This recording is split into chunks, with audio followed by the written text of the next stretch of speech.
Ауырған адам үміт артып, алдымен дәрігерге барады. Сондықтан да бұл абзал мамандықтардың бірі. Көпшілікке хирург, терапевт, кардиолог, стоматолог сынды мамандары жақсы мәлім. Ал кейбір дәрігерлерді назардан тыс қалып жатады.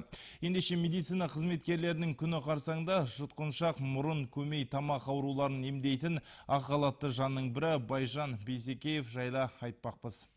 Шыңғыс суық тегізіп алып, мазасы кеткеннен кейін бірден дәрігер қарауына келіпті. Бірінші қалалық емхананың көмей, жұтқыншақ, мұрын қуысы, тамақ аурулары дәрігері Байжан Рақымжанұлы сырқатты заманауи медицина жабдықтарымен мұқият тексеріп, ем тағайындады.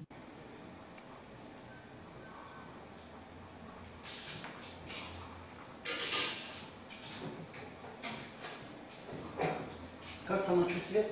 Процедура, конечно, не из самых приятных, но видно подход профессиональный врача. Дело свое знает. Думаю, мне станет гораздо легче. Байжан Рақымжанұлы күніне 60-70 адамды қабылдайды. Жұмысы таңғы 8-ден басталып, кешкі 6-да бірақ аяқталады. Бірақ дәрігер шаршамаймын, керісінше қызметіме қуанып келіп, қуанып қайтамын дейді. Бұл өз мамандығына берілген адамдарға тән қасиет. Бәлкім бала күннен дәрігер болуды армандағаннан шығар. Жұмыстан тыс уақытта да науқастарымның жағдайын ойлап алаңдап жүремін дейді. Адамдардың құр жай рахмет деп айтса, ол біздің пациентіміз, ондай пациенттеріміз күнде болады. Өйткені мен мысалы ішкі аурулардың көбісі көрінбейді. Біздің құлақ, мұрын, тамақ, көмей, жұтқыншақ аурулары бәрі көзбен көрініп тұр ғой, көбісін айтқанда. Тек қана мысалы құлақ дыбыс қабілеті төмендегені болмаса, басқа аурулар бәрі.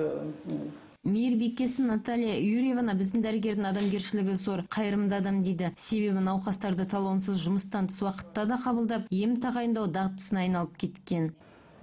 Медицина қызметкерлердің қарасында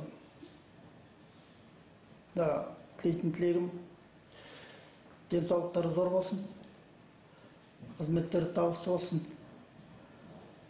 Емдеп атқан алдына келген науқасты адамдар бәрі көңілді болып, жақсы жазылып, көп рахметін айтып кетіп отқан болсын деймін.